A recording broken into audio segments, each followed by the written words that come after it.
Batman 69, Tom King writing with Nice. Yannick Paquette on the art. Final Nightmares issue.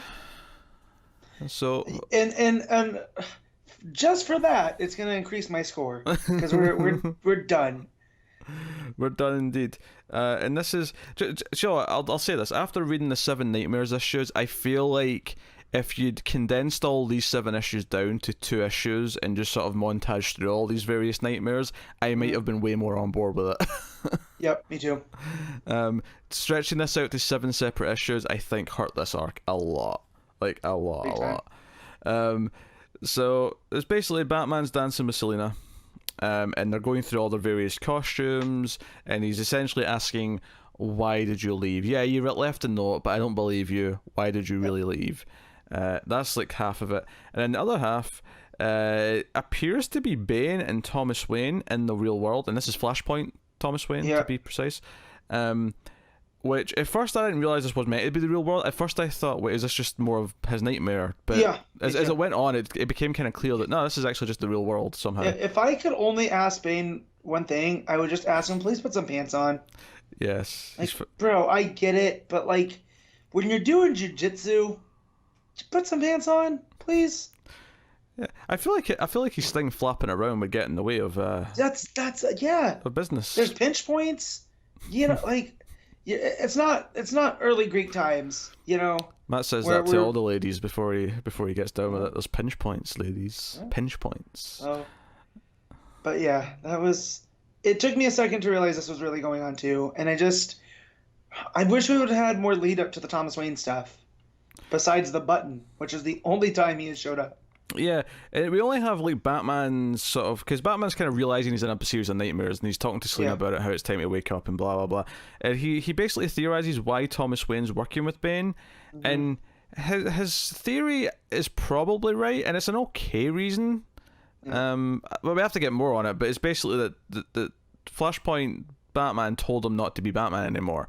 And he seems to be working with Bane because he wants Bruce to stop being Batman. He wants to break the Bat, but not Bruce, if that makes sense. Yeah, which makes no sense because why would he work with this villain that's trying to overthrow law and order, where Thomas Wayne was about law and order as Batman more than anybody? Yeah. He used guns and shot people in the face. Oh yeah, I mean, at one point he pulls a gun out on Bane, and he's like, "You cheat." Yeah. He's like, "No, I'm not like Batman. I win." Yeah. And I'm like, okay, all right. I mean, I like their chemistry during the scene. And well, I like that he out wrestles him with technique. Yeah. That was pretty cool because it shows like, okay, so Bane's all brawn. Yeah, he's smart and whatnot. But Thomas Wayne is gonna outwork him and out technique him. And I think it shows that Bruce could also do this, I took the ending, where Selina says, okay, the dream is done, it's time to wake up. I kind of took this as like, okay, you've had Selina on the mind and that's been clouding your judgment and your everything you've been doing. Remember Cold Days when he snapped and like went too far with Mr. Freeze. Yep. Everything you've been doing has been clouded with the fact that you've still got Selina on the brain. And she's like, the dream is done, it's time to wake up. It's like, no. So the idea being that when Batman wakes up, he needs to be focused again. He needs to actually be paying attention to Bane and not letting his emotions get to him. Because the whole reason this was able to get to him was because of Selina, because of the machinations of Bane, to run her off to fake LA in the Catwoman series. Yeah. And maybe the other more interesting part as well might be that Selina says to him in the dream, "You don't love me," and he's like, "No, it's not true, Cat. I'm sorry. You don't know, but how sorry I am." It's like. And because this is in his head, I have to read this as him worrying that even he thinks that he might not really have loved her in the way that, he's supposed to love her. Yeah, and our friend James brings this up why he has such a problem with King's take on Batman, is that he feels that King feels that Bruce has to be miserable to be Batman, to keep his mission in frame. And I don't know, I don't read it like that. I read it as if he's with Selina, then he's distracted from his mission, Well, and I'm reading it more that he's scared. That Batman himself is scared, as that is true. That this is exploring the idea that he's considering that, and he's scared that he can't be happy because that might ruin Batman. And Selina was definitely worried about it. At this point, no, I feel like there has to be a resolution to this where some lesson is learned that kind of proves that to be false for one way or another. Otherwise, it would feel like the whole story of the whole run doesn't have a point. If it's just more and more misery and never has any kind of uplift to it, then it's just going to keep going downhill. My whole take after thinking about each of these arcs and how they all fit together, I feel like King's overall message is Bruce can't do this on his own. No man's an island, and that's why he has the Bat family. That's what the story in the detective annual of them all getting together to take the picture. And a lot of those characters were out of character and their voices were off. But the point still stands is that he'll finally be happy when he realizes he's built this family to watch over Gotham and whatever, so he doesn't have to do it by himself. Because even think of the Michael Lark issue, where we flash forward and he dies as an old man surrounded by the family, know. So so I do feel like there's going to be a resolution. There has to be. Like King knows where he's going. It's just a lot of filler to get there. Yeah, I'm looking forward to the big arc. I'm looking forward to City of Bane. I'm looking forward to that. I'm looking forward to the next issue because we're finally out of Nightmares. But Nightmares has probably been the most struggling extended arc that we've had in the entire run.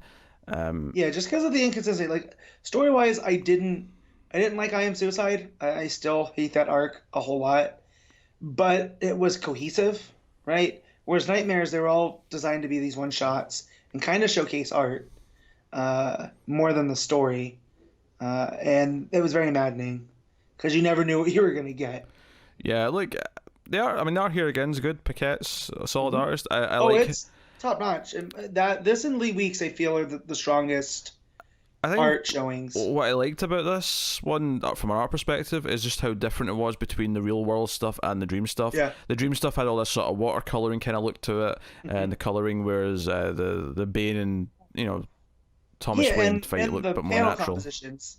Yeah. In the dream, Paquette does what Paquette does, where there's these wavy lines and how the page breaks up. There's not like these even corners. Whereas the real world, all boxes, everything's straight. Yeah. So it's real cool, and I like the way he does Batman and Selina through their time, and we see the different versions, like on the boat, on the street. It keeps playing up to that, to rooftops.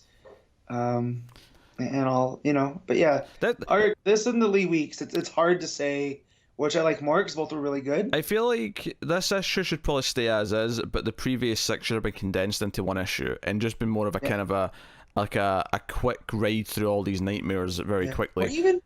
Or even 2 issues like you suggested before, and let this one be by itself, because there's a flow to the 3 of them.